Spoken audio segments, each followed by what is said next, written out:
అండి నమస్తే. నేను మీ రాజు. ఈ మధ్యలో మా రాజోలు ఎమ్మెల్యే గారు దేవవర ప్రసాద్ గారి మీద చాలా మంది సోషల్ మీడియాలో నెగిటివ్గా ఎక్కువ ప్రచారం చేస్తున్నారు. వాళ్ళకి చెప్పేది ఏంటంటే ఆయన ఏమైనా అవినీతి చేస్తే విమర్శనం చేయండి. ఇది ఇలాంటి అవినీతి ఎక్కువ చేస్తున్నాడని. కొంతమందితో మాట్లాడినా కూడా ఇబ్బందిగా ఉంటే ఇంకెవరితో మాట్లాడాలి ఆయన? ఆయన ఎవరితో మాట్లాడాలో, ఏం చేయాలో, ఎవరిని కలుపుకెళ్ళాలో మీరే డిసైడ్ చేస్తే ఇంకెందుకు? ఆయన ఎస్సీ వాళ్ళతోటి వీళ్ళతో కలిసి కలిసి ఉంటున్నాడని మీకెందుకు అంత బాధ వచ్చేస్తుంది చాలా మందికి. ఉమ్, బడుగు బలహీన వర్గాలతో కలుస్తుంటే చాలా మందికి బాధ వచ్చేస్తుంది. సపోజ్ ఆయన ఏదైనా అవినీతి చేశాడు అంటే కామెంట్ చేయొచ్చు. కానీ ఆయన డెవలప్మెంట్ మీద ఎక్కువ కాన్సన్ట్రేషన్ చేసి డెవలప్ చేస్తుంటే నాకు తెలిసి ఇప్పటి వరకు రాజోల్లో చాలా మంది ఎమ్మెల్యేగా పనిచేశారు. నాకు ఊహ తెలిసినప్పటి నుంచి ఆయన ఈవీఎస్ గారు ఫస్ట్ ఎమ్మెల్యేగా చేయడం నాకు తెలుసు. ఆయన ఆయన కొన్నిట్లో చాలా బాగా చేశారు, చేయలేదు అనకూడదు, కానీ సబ్స్టేషన్లు కానీ వాటర్ ఫెసిలిటీస్ కానీ ఆయన ఎమ్మెల్యేగా ఉన్నప్పుడే రాజోల్ టు సెకండెటబుల్ రోడ్డు డబల్ చేయడం కానీ ఇవన్నీ ఆయన బాగా చేశారు. ఆయన 10 years చేశారు. ఆ తర్వాత కృష్ణరాజు గారు 5 years చేశారు. కృష్ణరాజు గారు కూడా కొన్ని సిమెంట్ రోడ్లు ఇలాంటివి మంచిగానే చేశారు, చేయలేదని అనకూడదు, కానీ ఇంకా బెటర్గా చేస్తుంటే బాగుంది అనిపిస్తుంది. కానీ ఆయన తర్వాత మన ఇంకొక ఎమ్మెల్యే గారు వచ్చారు. ఆయన ఏం చేశాడు అన్నది మనకు అందరికీ తెలుసు. ఆ తర్వాత ఇంకొక ఎమ్మెల్యే గారు గొల్లపల్లి సూర్యరావు గారు వచ్చారు. ఆయన ఏం చేశాడు అని అందరికీ తెలుసు. ఆయన తర్వాత మళ్ళీ ఈయన జనసేన నాయకులు అందరూ కలిపి ఎవరిని మళ్ళీ రాపగౌర ప్రసాద్ గారిని గెలిపించుకున్నారు. ఆయన 5 సంవత్సరాలు ఏం చేశాడు అన్నది అందరికీ తెలుసు, నేనేం చెప్పవసరం లేదు, మీకే బాగా తెలుసు. కానీ జనసేన నాయకులు కొంతమంది రాపగౌర ప్రసాద్ గారిని ఏమనలేరు పాపం. ఆయనకి మీరు ఒక్కరే ఓట్లు వేశారు, జనసేన నాయకులు, జనసేన ఓన్లీ గెలిపించుకుంది. కానీ దేవవర ప్రసాద్ గారిని కూటమి ప్రభుత్వం, కూటమి నాయకులు, అంటే కూటమి అంటే ఎన్డీఏ అలయన్స్ తోటి ఆయన, ఒక్క జనసేన తోటి మాత్రం ఆయన ఎక్కలేదు, తెలుగుదేశం, కొంతమంది బీజేపీ ఓటర్స్ తోటి కూడా ఆయన మన రాజుల్లో ఆయన ఎమ్మెల్యేగా నెక్కారు. సో అందరినీ కలుపుకుని వెళ్ళాలి, కానీ ఓన్లీ జనసేన నాయకుల దగ్గరకు వచ్చి జనసేన నాయకులతోటే ఉండాలి అంటే ఎలాగది? సో ఆయన తెలుగుదేశంతో ఓట్లు కూడా ఆయన ఎమ్మెల్యే అయ్యారు. తెలుగుదేశం వేయలేదు అంటారు ఆయనకి ఓట్లు. సో అందరినీ కలుపుకొని ఆయన పని చేస్తుంటే కొంతమందికి నచ్చటం లేదు. సో ఆయన ఏమైనా అవినీతి చేస్తే విమర్శలు చేయండి. పలానా దాంట్లో ఆయన ఇలాగా ఇసుకలో అవినీతి చేస్తున్న, పలానా కాంట్రాక్ట్లో అవినీతి, ఆయన విమర్శలు చేయొచ్చు. ఒక మాజీ రిటైర్డ్ ఐఏఎస్ ఆఫీసర్ని పట్టుకుని ఇష్టానుసారంగా ఎందుకు పనికిరాని ఏంటి అయ్యల ముద్రగాళ్ళు అందరూ విమర్శలు చేస్తుంటే ఎలా ఉంటుందో చెప్పండి.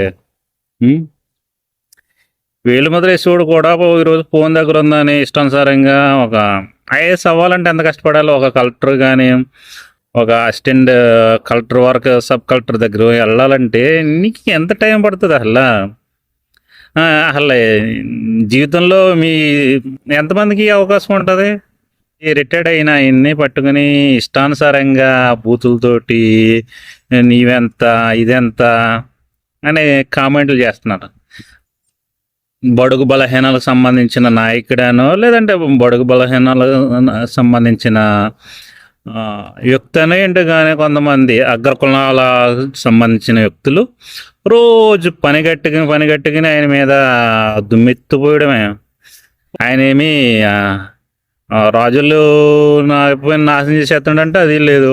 అన్ని విషయాల్లో ఆయన అంత రోడ్ల విషయంలో చాలా మంచిగా చేసి వచ్చాడు. ఆయన నాకు చాలా ఇష్టం. ఆయన చేసిన ఈ మధ్యలో చేస్తున్న అభివృద్ధి విషయంలో ఆయన కన్నా నాకు ఆయన చేస్తున్న పనులు అంటేనే ఇష్టం. ఆయన అభివృద్ధి ఎక్కువ కాన్సన్ట్రేషన్ చేసి చేస్తున్న గురించి ఆయన ఎవరో కూడా నాకు ముందుకు తెలియదు. అలాంటిది ఆయన ఈరోజు రాజోల్లో రోడ్లన్నిటిని డెవలప్ చేశాడు. లాస్ట్ ఆగస్టులో నేను ఒక పోస్ట్ పెట్టాను, ఏంటి సెకండెటబుల్ టు రాజోల్ రోడ్డు విషయంలో. రోడ్డు అంతా అధ్వానంగా ఉంది. నా తర్వాత చాలామంది అదే రోడ్డుని వీడియోలు తీసి పెట్టారు. ఆయన విత్ ఇన్ ఒక వర్షాలు తగ్గిన వెంటనే దాని మీద రెస్పాండ్ అయ్యి వెంటనే అద్భుతంగా అనమాట సకినేటిపల్లి రాజుల రోడ్డు ఎంత నైస్గా వేయించారు. ఉమ్. అలాగే అంతర్వేది వెళ్ళే రోడ్డు, సకినేటిపల్లి నుంచి అంతర్వేది పాలెం నుంచి అంతర్వేది వెళ్ళే రోడ్డు, అది చిన్న రోడ్డు కింద ఉండేది, దాన్ని డబల్ చేశారు. అలా ప్రతి రోడ్డు కూడా అయినా ఎంతో వర్క్ చేయంతంటే దగ్గరుండి, అలాగే కాలువల విషయంలో కానీ ఎంతో వర్క్ చేయంతంటే ఆయన మీద రోజు దుమ్మెత్తు పోస్తున్నారు కొంతమంది నాయకులు. ఉమ్. ఆయన ఏదైనా అవినీతి చేస్తుంటే విమర్శలు చేసినా పర్లేదు, పలానా దాంట్లో అవినీతిలో.